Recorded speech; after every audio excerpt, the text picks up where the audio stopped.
Hi, ಇಂದು ನಾವು ಹೊಸ ವರ್ಷದ ಕುರಿತು ಪ್ರಬಂಧವನ್ನು ತಿಳ್ಕೊಳ್ಳೋಣ. ಇನ್ನೇನು ಹೊಸ ವರ್ಷ ಬರ್ತಾ ಇದೆ. 2025 ಮುಗಿತಾ ಇದೆ. 2026ನ ವೆಲ್ಕಮ್ ಮಾಡುವಂತಹ ದಿನಗಳು ಹತ್ತಿರ ಬರ್ತಾ ಇದೆ. ಅದರ ಬಗ್ಗೆ ಒಂದು ಪ್ರಬಂಧ. ಮೊದಲಿಗೆ ಪೀಠಿಕೆ ಬಗ್ಗೆ ತಿಳಿದುಕೊಳ್ಳೋಣ. ಪ್ರತಿ ಹೊಸ ವರ್ಷವು ಹೊಸ ಕನಸುಗಳ, ಹೊಸ ನಿರೀಕ್ಷೆಗಳ, ಹೊಸ ಆರಂಭಗಳ ಸಂಕೇತವಾಗಿದೆ. ಹಳೆಯ ವರ್ಷದ ಅನುಭವಗಳನ್ನು ಹೃದಯದಲ್ಲಿ ಇಟ್ಟುಕೊಂಡು ಉತ್ತಮ ಭವಿಷ್ಯದತ್ತ ಹೆಜ್ಜೆ ಇಡುವ ಅವಕಾಶ ಹೊಸ ವರ್ಷ ನೀಡುತ್ತದೆ. ನಮ್ಮ ಪ್ರತಿ ಹೊಸ ಕನಸುಗಳು ಏನಾಗಿದೆ, ನಿರೀಕ್ಷೆಗಳು ಹೊಸ ಆರಂಭಗಳ ಸಂಕೇತವಾಗಿದೆ. ಹೊಸ ಅನುಭವಗಳ, ಹಳೆಯ ವರ್ಷದ ಅನುಭವಗಳನ್ನು ಇಟ್ಕೊಂಡು ಉತ್ತಮ ಭವಿಷ್ಯದತ್ತ ಹೆಜ್ಜೆ ಇಡುವಂಥ ವರ್ಷ ಬರ್ತಾ ಇದೆ. ಹೊಸ ವರ್ಷದ ಮಹತ್ವ. ಹೊಸ ವರ್ಷವೆಂದರೆ ಸಮಯದ ಒಂದು ಹೊಸ ಅಧ್ಯಾಯ. ಇದು ನಮ್ಮ ತಪ್ಪುಗಳನ್ನು ಸರಿಪಡಿಸಿ ಜೀವನದಲ್ಲಿ ಏನಾದರೂ ಹೊಸದನ್ನು ಸಾಧಿಸಲು ಪ್ರೇರೇಪಿಸುತ್ತದೆ. ಒಂದು ಮಹತ್ವ, ಒಂದು ಆಕಾಂಕ್ಷೆಯನ್ನು ಇಟ್ಕೋಬೇಕು.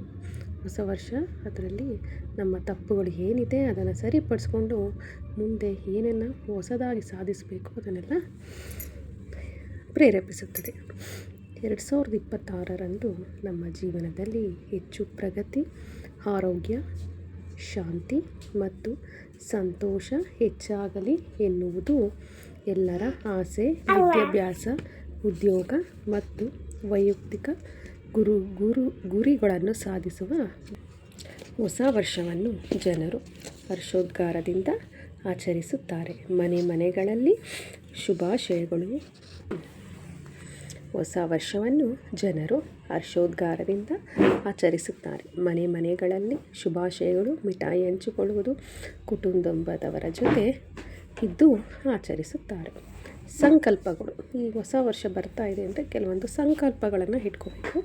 ಪ್ರತಿ ವರ್ಷ ಜನರು ಇನ್ನು ಮುಂದೆ ಸುಳ್ಳು ಹೇಳಬಾರದು, ಒಳ್ಳೆಯ ಅಭ್ಯಾಸಗಳು ಮಾಡಬೇಕು, ಓದಿನಲ್ಲಿ ಮೇಲುಗೈ ಸಾಧಿಸಬೇಕು ಮೊದಲಾದ ಸಂಕಲ್ಪಗಳನ್ನು ಮಾಡ್ತಾರೆ. ಕೆಲವು ಜನ ಏನು ಮಾಡ್ತಾರೆ, ಸ್ಟೂಡೆಂಟ್ಸ್ ಏನಿರಲಿ ಚೆನ್ನಾಗಿ ಓದಬೇಕು, ಓದಿನಲ್ಲಿ ಫಸ್ಟ್ ಬರಬೇಕು ಅಂತ ಸಂಕಲ್ಪವನ್ನು ಮಾಡ್ಕೊತಾರೆ. ಸಮಾಜದ ಕಡೆ ಜವಾಬ್ದಾರಿ.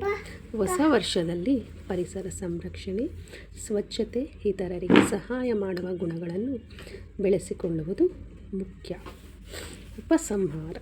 ಹೊಸ ವರ್ಷದಲ್ಲಿ ಪರಿಸರ ಸಂರಕ್ಷಣೆ, ಸ್ವಚ್ಛತೆ, ಇತರರಿಗೆ ಸಹಾಯ ಮಾಡುವ ಗುಣಗಳನ್ನು ಬೆಳೆಸಿಕೊಳ್ಳುವುದು ಮುಖ್ಯ. ಹಳೆಯ ತಪ್ಪುಗಳನ್ನು ಮರೆತು ಹೊಸ ವರ್ಷದ ಪ್ರತಿ ಕ್ಷಣವನ್ನು ಉತ್ತಮವಾಗಿ ಬೆಳೆಸಿದಾಗಲೇ ನಮ್ಮ ಜೀವನ ಸುಂದರವಾಗಿ. ಹೊಸ ವರ್ಷದಲ್ಲಿ ನಾವು ಏನು ಮಾಡಬೇಕು, ಪರಿಸರ ರಕ್ಷಣೆ ಮಾಡಬೇಕು, ಸ್ವಚ್ಛತೆಯನ್ನು ಕಾಪಾಡಬೇಕು, ಸಹಾಯ ಮಾಡುವ ಗುಣ ಹೊಂದಿರಬೇಕು. ನಮ್ಮ ಹಳೆಯ ತಪ್ಪು ಏನಿದೆ ಅದನ್ನೆಲ್ಲ ಮರೆತು ಹೊಸ ವರ್ಷವನ್ನು ಉತ್ತಮವಾಗಿ ಬೆಳೆಸಬೇಕು. ಇದರಿಂದ ನಮ್ಮ ಜೀವನ ಏನಾಗುತ್ತೆ, ಸುಂದರವಾಗುತ್ತೆ. ಹೊಸ ವರ್ಷದ ಜವಾಬ್ದಾರಿ ಹೆಚ್ಚು ಇದ್ದು ಹೊಸ ವರ್ಷವನ್ನು ಸುಂದರವಾಗಿ ವೆಲ್ಕಮ್ ಮಾಡೋಣ.